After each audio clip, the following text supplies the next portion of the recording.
الحمدللہ والصلاۃ علی رسول اللہ اما بعد فاعوذ باللہ من الشیطان الرجیم بسم اللہ الرحمن الرحیم براءۃ من اللہ ورسولہ الی الذین عاہدتم من المشرکین صدق اللہ العظیم۔ سامعین ذی قدر، آج ہم سورہ توبہ کا خلاصہ بیان کریں گے۔ اس کو سورہ توبہ اس وجہ سے کہا جاتا ہے کہ غزوہ تبوک میں کچھ صحابہ کرام پیچھے رہ گئے تھے۔ ویسے تو بہت سے لوگ پیچھے رہ گئے تھے، لیکن کچھ مخلص صحابہ کرام تھے جو پیچھے رہ گئے تھے۔ تو اللہ سبحانہ و تعالیٰ نے اس سورہ مبارکہ میں ان منافقین کا بھی ذکر کیا اور ان صحابہ کرام کا بھی ذکر کیا اور ان کی توبہ کا بھی ذکر کیا۔ اس وجہ سے اس سورہ مبارکہ کو سورہ توبہ کہا جاتا ہے۔ اس سورہ مبارکہ کے حوالے سے ایک مسئلہ تو یہ ہے کہ اس کی ابتدا میں بسم اللہ پڑھنی چاہیے یا نہیں پڑھنی چاہیے۔ تو اس مسئلے کو سمجھ لیجئے کہ اگر آپ پیچھے سے تلاوت کرتے آ رہے ہیں، سورہ انفال پڑھ رہے ہیں اور پڑھتے پڑھتے آگے آپ نے سورہ توبہ کی بھی تلاوت ساتھ ملانی ہے تو آپ بسم اللہ نہیں پڑھیں گے۔ لیکن اگر آپ ابتدا کر رہے ہیں تلاوت کی، ابھی ہی آپ نے تعوذ پڑھا، اعوذ باللہ پڑھا اور پھر آپ نے سورہ توبہ پڑھنی آگے، تو پھر آپ بسم اللہ پڑھیں گے اور پھر اس کے بعد سورہ توبہ پڑھنا شروع کر دیں گے، اس کی تلاوت شروع کر دیں گے۔ اس کی ابتداء اللہ سبحانہ و تعالیٰ فرماتے ہیں کہ براءۃ من اللہ ورسولہ، اللہ اور اس کے رسول دستبرداری کا اعلان کرتے ہیں، بیزاری کا اعلان کرتے ہیں ان لوگوں کی طرف جن کے ساتھ تم نے معاہدہ کیا تھا مشرکین میں سے۔ یعنی کہ مشرکین جن کے ساتھ معاہدہ ہوا تھا اور انہوں نے اپنا معاہدہ توڑ دیا تھا، اللہ سبحانہ و تعالیٰ فرماتے ہیں اللہ اور اس کے رسول ان مشرکین کے ساتھ معاہدے سے دستبرداری کا اعلان کرتے ہیں۔ یہ وہ مشرکین تھے جنہوں نے نبی کریم صلی اللہ علیہ وسلم کے ساتھ کچھ معاہدات کیے تھے، لیکن پھر وہ معاہدات کے اوپر پورے نہ اتر سکے۔ اللہ کے رسول صلی اللہ علیہ وسلم کے خلاف طرح طرح کے پروپیگنڈے کیے، صحابہ کرام کے خلاف طرح طرح کی انہوں نے وہ محاذ قائم کیے۔ جب انہوں نے یہ کام کیے، اپنے عہد جو تھے وہ توڑ دیے، تو اللہ سبحانہ و تعالیٰ نے پھر ان کے اوپر غصہ فرمایا اور فرمایا کہ یہ اس قابل نہیں ہے ان کے ساتھ مزید چلا جا سکے، اور پھر فرمایا فَسِیحُوا فِی الْأَرْضِ أَرْبَعَةَ أَشْهُرٍ وَاعْلَمُوا أَنَّکُمْ غَیْرُ مُعْجِزِی اللَّہِ وَأَنَّ اللَّهَ مُخْزِی الْکَافِرِینَ۔ ان کو پھر 4 ماہ کی مہلت دی گئی کہ تم خوب پھر سکتے ہو، گھوم سکتے ہو، لیکن اس کے بعد پھر تمہیں یہاں رہنے کی اجازت نہیں ہوگی، یہاں پر تم نہیں رہ سکتے، تمہیں یہ حرم جو ہے اس کو چھوڑنا پڑے گا۔ تو یہ وہ مشرکین تھے جن کے ساتھ معاہدہ ہوا تھا۔ یہ ہر مشرک کے لیے یہ حکم نہیں ہے۔ اس سے آگے فرمایا وَأَذَانٌ مِّنَ اللَّهِ وَرَسُولِهِ إِلَى النَّاسِ يَوْمَ الْحَجِّ الْأَكْبَرِ، کہ اللہ سبحانہ و تعالیٰ یہ اعلان فرماتے ہیں، یعنی کہ یہ جو آیات ہیں یہ حج اکبر کے حوالے سے نبی کریم صلی اللہ علیہ وسلم نے جب خود حج نہیں فرمایا، اور اس کی حکمت بھی یہ تھی کہ جب مکہ فتح ہوا تو اس کے بعد جو ہے اگلے سال جو حج تھا اس میں مشرکین بھی شامل تھے حج میں، تو اب وہاں پر وہ لوگ بھی اپنے مطابق حج کر رہے ہیں اور نبی کریم صلی اللہ علیہ وسلم بھی، تو اللہ کی حکمت اور مشیت یہی تھی کہ نبی کریم صلی اللہ علیہ وسلم حج نہ فرمائیں اس سال۔ تو اس سال نبی کریم صلی اللہ علیہ وسلم نے حضرت ابوبکر صدیق رضی اللہ تعالیٰ عنہ کو حج کا امیر مقرر فرمایا اور صحابہ کرام کو حج کے لیے روانہ فرمایا۔ پھر پیچھے سے حضرت علی رضی اللہ تعالیٰ عنہ کو یہ احکامات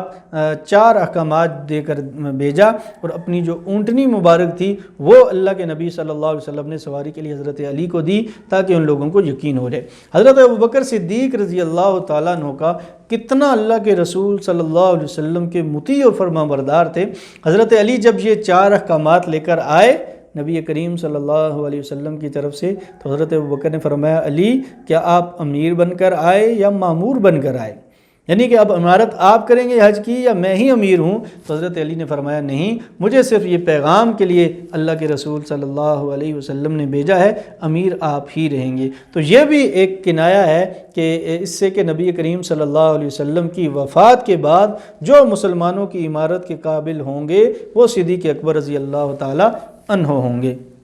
تو حضرت ابوبکر صدیق رضی اللہ تعالیٰ عنہ کو پھر وہ 4 اعلان جو ہیں حضرت علی نے سنائے۔ سب سے پہلا یہ کہ برہنہ طواف کی اجازت نہیں ہوگی۔ اور دوسرا، اس حج کے بعد کوئی مشرک مسجد حرام کے قریب نہیں آ سکے گا، یعنی حج نہیں کر سکے گا۔ اور تیسرا حکم یہ دیا گیا کہ مومن کے سوا کوئی جنت میں نہیں جا سکے گا، مشرکین کو چاہیے کہ وہ ایمان لے آئیں اگر وہ جنت چاہتے ہیں، اگر وہ اللہ کا قرب چاہتے ہیں۔ اور چوتھا حکم یہ دیا گیا کہ یہ جن مشرکین کے ساتھ عہد کیا گیا تھا ان کو 4 مہینے کی مہلت ہے، 4 مہینے تک یا یہ ایمان لے آئیں یا پھر یہ جگہ، یہ علاقہ چھوڑ دیں۔ تو یہ ان کی عہد شکنی کی وجہ سے اللہ سبحانہ و تعالیٰ نے یہ حکم دیا تھا۔ اس سے آگے اللہ سبحانہ و تعالیٰ نے غزوہ حنین کا ذکر کیا۔ جب مکہ فتح ہوا تو اس کے بعد حوازن، جو قبیلہ حوازن تھا، یہ ایک بہت بڑا قبیلہ تھا اور اس کی آگے کافی ساری شاخیں بھی تھیں۔ ان لوگوں نے پھر کوشش کی کہ ہم مسلمانوں کو جو ہے وہ ان کے اوپر حملہ آور ہو جائیں۔ جب نبی کریم صلی اللہ علیہ وسلم کو اس بات کا علم ہوا تو وہ تقریباً 25-30 ہزار جو ہیں وہ قبیلہ حوازن کے لوگ جمع ہو گئے کہ ہم جو ہے مسلمانوں کے اوپر حملہ کریں گے۔ نبی کریم صلی اللہ علیہ وسلم نے فتح مکہ کے فوراً بعد صحابہ کرام سے کہا کہ چلو ہم ان کی طرف خود پیش قدمی کریں گے، بجائے اس کے کہ وہ حملہ کرنے آئیں ہم خود ان کی طرف چلتے ہیں۔ تو 14,000 صحابہ کرام کو لے کر نبی کریم صلی اللہ علیہ وسلم جب نکلے تو صحابہ کرام پہلی دفعہ ظاہر ہے 14,000 اتنے بڑے صحابہ کرام کی جمعیت جو ہے وہ جمع ہوئی تھی، تو صحابہ کرام کے دلوں میں یہ خیال آیا کہ ہم تو 313 تھے تو پھر بھی فتح پا لی تھی، ہم تو 700 تھے پھر بھی فتح پا لی، ہم تو 10,000 تھے پورا مکہ بیت اللہ جو ہے اس کو فتح کر لی، آج تو ہم 14,000 ہیں، اب تو یہ 25-30 ہزار کیا جتنے بھی ہم ان پہ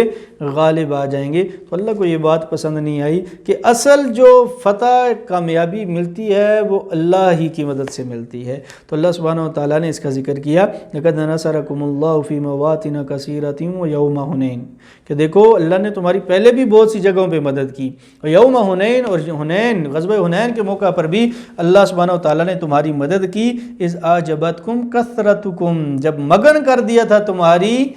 جمعیت نے، تمہاری کثرت نے تمہیں، یعنی صحابہ کرام کے دلوں میں یہ ہے کہ آج تو ہم زیادہ تعداد میں ہیں، تو ایک گھاٹی سے جب گزر رہے تھے تو اس وقت پھر انہوں نے اوپر سے حملہ کر دیا، تو صحابہ کرام رضوان اللہ تعالی مجمعین کو سنبھلنے کا موقع نہ ملا، صحابہ کرام کچھ دیر کے لیے ادھر ادھر ہو گئے۔ تو نبی کریم صلی اللہ علیہ وسلم نے اس وقت پھر کچھ اشعار پڑھے، حضرت عباس رضی اللہ تعالیٰ عنہ نے پھر صحابہ کرام کو جمع فرمایا، مسلمانوں نے دوبارہ حملہ کیا، مسلمانوں کو فتح ملی۔ تو یہ اللہ سبحانہ و تعالیٰ نے ایک اصلاح بھی کی کہ کبھی بھی مسلمانوں کو اپنی اکثریت کے اوپر غرور اور وہ گھمنڈ نہیں ہونا چاہیے، اس میں مگن نہیں رہنا چاہیے، بلکہ اللہ کی مدد و نصرت کا انتظار کرنا چاہیے اور فتح اور کامیابی کو اللہ کی مدد کے ساتھ جو ہے وہ شامل کرنا چاہیے۔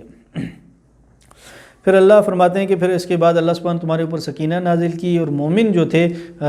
وہ اور ان کی مدد، رسول صلی اللہ علیہ وسلم ان کی مدد کے لیے اللہ نے پھر فرشتوں کو اتارا، یعنی اللہ کی مدد اتری۔ اس سے آگے غزوہ تبوک کی تفصیلات شروع ہوتی ہیں،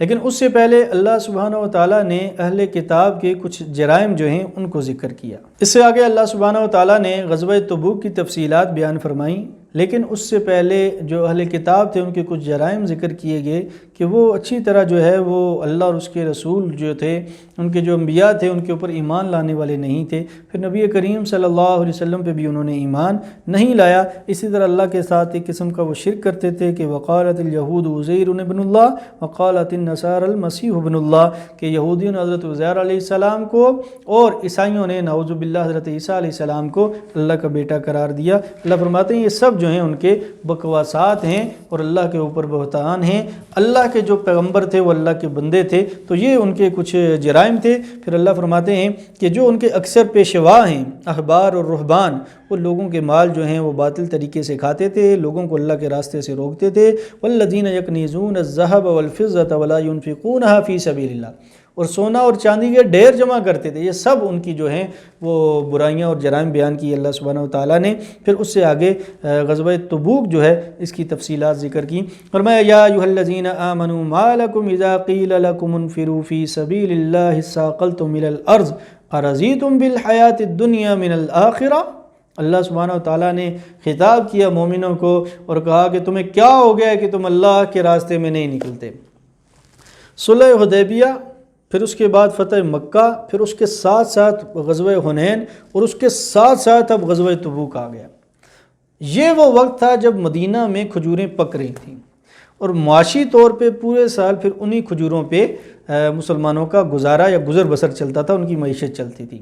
اب ایک طرف یہ پے در پہ جنگیں اور غزوات جاری ہیں، دوسری طرف معاشی طور پہ مسلمانوں کا جو پورے سال کا سرکل جو چلتا تھا وہ بھی اب سامنے آ گیا ہے۔ تو گرمی بھی انتہائی سخت کی تھی، یہ گرمیوں کے موسم میں غزوہ ہوا، تو یہ ساری چیزیں سامنے تھیں۔ تو اس وقت پھر کچھ لوگوں کو تردد ہوا، تو اللہ سبحانہ وتعالیٰ نے فوراً اصلاح کی کہ تمہیں کیا ہو گیا کہ تم اللہ کے راستے میں نہیں نکلتے۔ صحابہ کرام جو تھے وہ تو اللہ کے نبی صلی اللہ علیہ وسلم نے جب چندے کا اعلان فرمایا تو بڑھ چڑھ کر اللہ کے راستے میں خرچ کیا، اور صدیق اکبر رضی اللہ تعالیٰ اپنے گھر کا سارا مال لے آئے، حضرت عمر آدھا مال لے آئے، حضرت عثمان نے کئی ہزار اشرفیاں اور کئی ہزار درہم اور دنانیر اور گھوڑے اور اونٹ وہ اللہ کے راستے میں دیے۔ تو اللہ سبحانہ وتعالیٰ نے ترغیباً پھر آگے حضرت ابوبکر صدیق رضی اللہ تعالیٰ عنہ کا ذکر بھی فرمایا الا تنصروہ، اگر مدد نہیں کرو گے اللہ کے رسول کی فقد نصرہ اللہ، تو اللہ تو اپنے پیغمبر کی مدد کرتا ہے، اللہ تو اسلام کی، دین اسلام کی، اللہ کے پیغمبر صلی اللہ علیہ وسلم کی مدد کرے گا اللہ۔ اور اللہ نے کی بھی، کب؟ اذ اخرجہ الذین کفروا ثانی اثنین اذ ہما فی الغار اذ یقول لصاحبہ لا تحزن ان اللہ معنا۔ آپ دیکھیں حضرت ابوبکر صدیق رضی اللہ تعالیٰ عنہ کا مقام اور رتبہ کیسا ہے کہ اللہ بطور مثال ان کا تذکرہ صحابہ کے سامنے فرما رہے ہیں کہ دیکھو حضرت ابوبکر نے اپنا سب کچھ اللہ کے رسول کے چھوڑ چھاڑ کر اللہ کے رسول کے ساتھ ہجرت کے لیے آگے تھے، اور اللہ نے اس وقت مدد کی تھی۔ تو اللہ تو جب اللہ کے پیغمبر کے ساتھ صرف ابوبکر ہوں پھر بھی اللہ مدد کریں گے، تو اللہ کے رسول کا کوئی ساتھ دے یا نہ دے اللہ کی مدد لازمی ہوگی۔ لیکن صحابہ کرام رضوان اللہ تعالی مجمعین تو اللہ کے رسول کے ساتھ ہمیشہ ساتھ تھے، ہمیشہ ساتھ تھے، اور ہمیشہ ساتھ جو ہے وہ دیتے رہتے تھے۔ تو یہ بہرکیف جو منافقین تھے ان کے لیے بھی ایک بات سامنے آئی کہ یہ دیکھیں حضرت ابوبکر صدیق رضی اللہ تعالیٰ عنہ کا تذکرہ کیا کہ جب ان کو کافروں نے نکالا، ثانی اثنین اذ ہما فی الغار اذ یقول لصاحبہ لا تحزن ان اللہ معنا، جب وہ اپنے ساتھی سے کہہ رہے تھے کہ لا تحزن ان اللہ معنا، کہ گھبراؤ مت، غم نہ کرو، غمگین نہ ہو، اللہ ہمارے ساتھ ہے۔ حضرت ابوبکر اللہ کے رسول صلی اللہ علیہ وسلم کے ساتھ ہجرت فرمائی، غار ثور میں قیام کیا، کفار اور مشرکین بالکل اس غار کے منہ کے اوپر آ گئے۔ اب حضرت ابوبکر پریشان ہیں کہ اگر انہوں نے اپنے پاؤں کی طرف بھی دیکھ لیا تو یہ ہمیں دیکھ لیں گے، اور نعوذ باللہ ان کے پروگرام تو جیسا کہ پیچھے سورہ انفال میں گزرا، وہ نبی کریم صلی اللہ علیہ وسلم کو نعوذ باللہ قتل کرنا چاہتے تھے۔ تو اللہ کے رسول صلی اللہ علیہ وسلم نے تسلی دی، لا تحزن ان اللہ معنا، اے ابوبکر پریشان نہ ہو، غم نہ کر۔ کیا شان ہے ابوبکر کی کہ جن کو تسلی دینے والے بھی رسول اللہ صلی اللہ علیہ وسلم ہیں،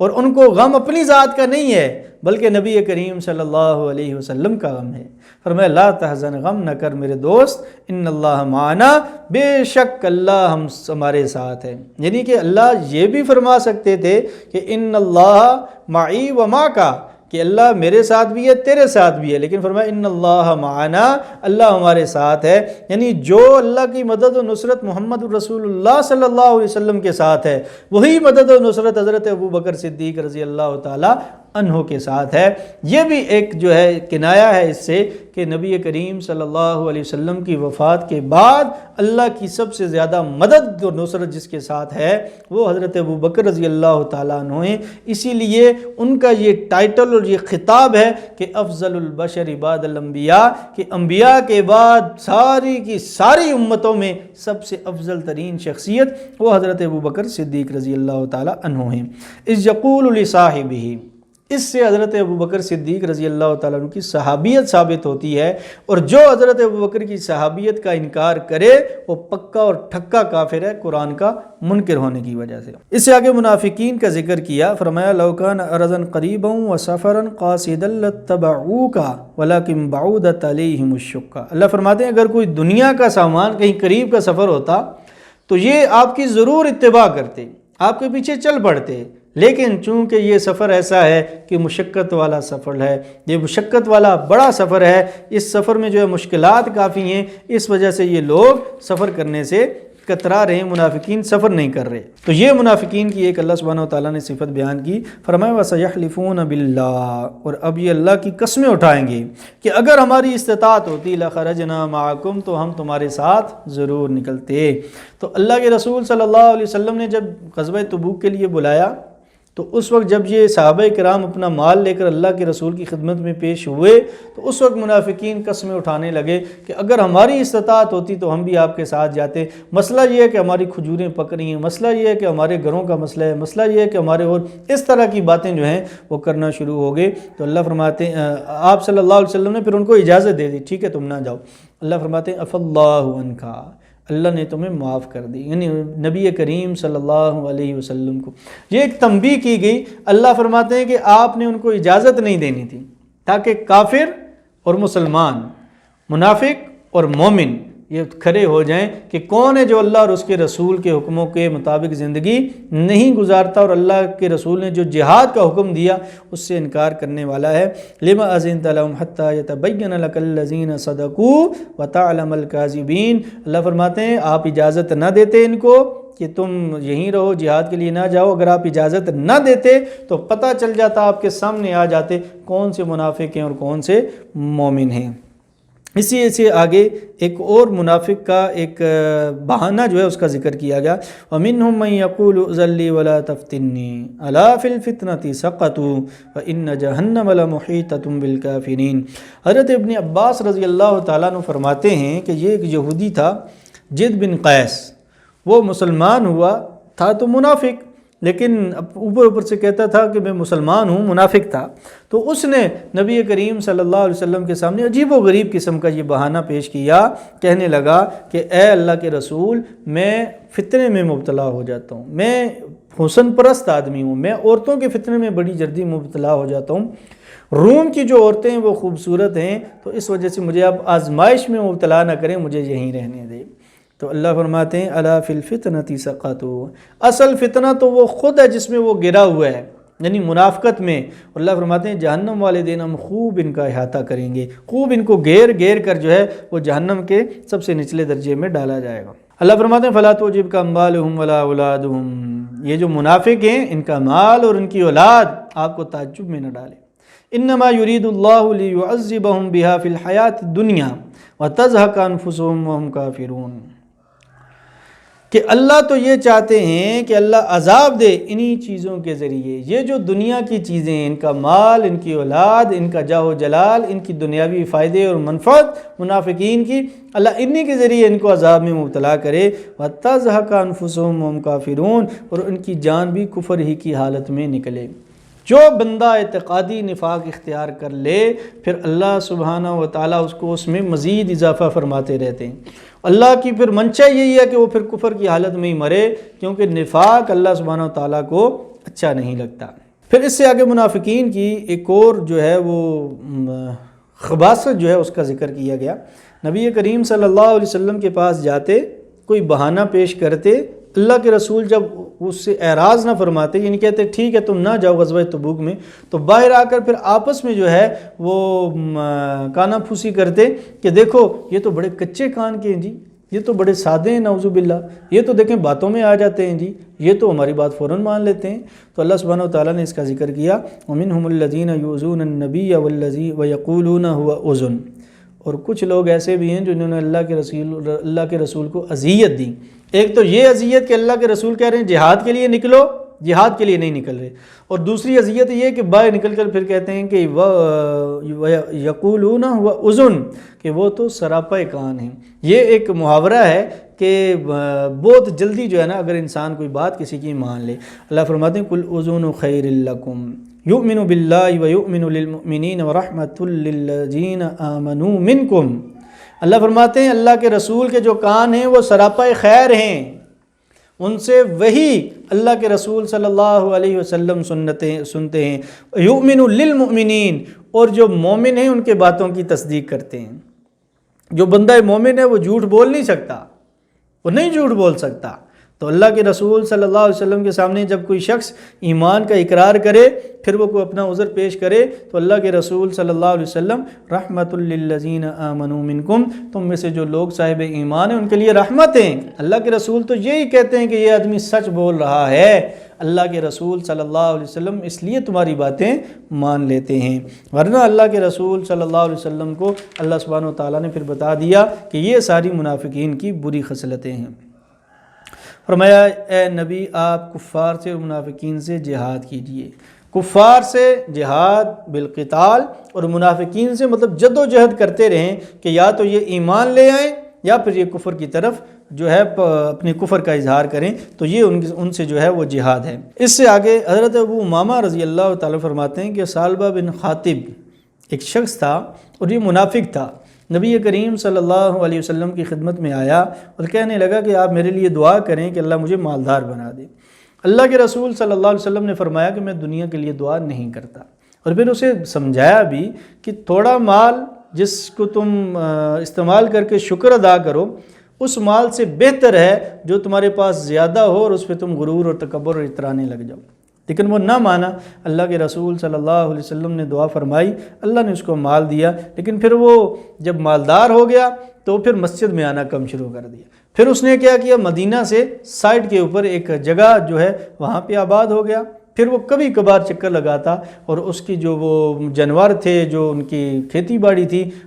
باغ تھے، وہ اس میں اضافہ ہوتا چلا گیا۔ تو پھر جب زکوٰۃ کے لیے مسلمان اس کے پاس گئے، صحابہ کرام کو اللہ کے رسول صلی اللہ علیہ وسلم نے بھیجا تو وہ آگے سے زکوٰۃ کا استہزاء کرنے لگا، مذاق اڑانے لگا، تو اس طرح کی باتیں کرنا شروع کر دیں اس نے۔ تو اللہ سبحانہ و تعالیٰ فرماتے ہیں منافقین میں سے کچھ لوگ ایسے ہیں جو عہد کرتے ہیں، اللہ سے عہد کرتے ہیں، لَإِنْ آتَانَا مِنْ فَضْلِهِ، کہ اللہ نے اگر اپنا فضل فرمایا، ہمیں مال و دولت دیا،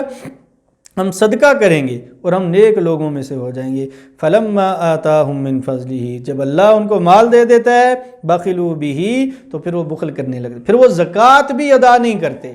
پہلے تو زکوٰۃ کے مستحق ہوتے ہیں لیکن پھر زکوٰۃ ادا کرتے ہوئے بھی انہیں مشکل پیش آتی ہے۔ تو یہ ایک جو ہے وہ حکم دیا گیا کہ اللہ اگر کسی کو مال دیں تو اس کو چاہیے کہ وہ زیادہ سے زیادہ صدقہ کرے، وہ اپنے آپ کو زیادہ سے زیادہ نیک اور پارسا بنانے کی کوشش کرے کہ اللہ نے اس کے اوپر فضل فرمایا، دنیاوی جو آسائشیں تھیں وہ اللہ نے اسے عطا فرمائیں۔ اس سے آگے منافقین کا ذکر چل رہا ہے، اور اللہ کے رسول صلی اللہ علیہ وسلم سراپے رحمت تھے۔ عبداللہ بن عبداللہ رضی اللہ تعالیٰ عنہ، یہ عبداللہ بن ابی منافق کے بیٹے تھے، صاحبزادے تھے اور پکے سچے مسلمان تھے۔ جب عبداللہ بن ابی کا جنازہ ہوا، جب وہ دنیا سے چلا گیا تو انہوں نے حضرت عبداللہ بن عبداللہ جو تھے انہوں نے خواہش کا اظہار کیا کہ نبی کریم صلی اللہ علیہ وسلم میرے والد کا جنازہ پڑھائیں۔ آپ صلی اللہ علیہ وسلم نے جنازہ پڑھا دیا اور فرمایا کہ اللہ نے مجھے یہ فرمایا کہ اگر تم 70 بار بھی استغفار کرو تو میں جو ہے ان کو معاف نہیں کروں گا، تو میں 70,000 سے زیادہ مرتبہ استغفار کروں گا۔ تو اللہ نے فرما دیا کہ اگر آپ استغفار کریں یا نہ کریں ایسے لوگوں کی مغفرت نہیں ہوگی، اور فرمایا وَلَا تُصَلِّ عَلَىٰ أَحَدٍ مِّنْهُمْ مَاتَ أَبَدًا وَلَا تَقُمْ عَلَىٰ قَبْرِهِ، کہ آپ صلی اللہ علیہ وسلم ایک تو آئندہ کسی منافق کا جنازہ نہ پڑھائیں جس کا نفاق کھلا ہوا، اس کا جنازہ نہ پڑھائیں اور اس کی قبر پر بھی نہ کھڑے ہوں، کہ اللہ کے رسول جہاں پہ کھڑے ہوتے ہیں وہاں پر تو ہر وقت اللہ کی رحمتوں کا نزول ہوتا رہتا ہے۔ تو وہ چونکہ منافقین جو ہیں وہ اللہ کے عذاب کے مستحق ہیں، اس لیے آپ صلی اللہ علیہ وسلم سے فرمایا گیا کہ آپ ان منافقین کی قبروں پر بھی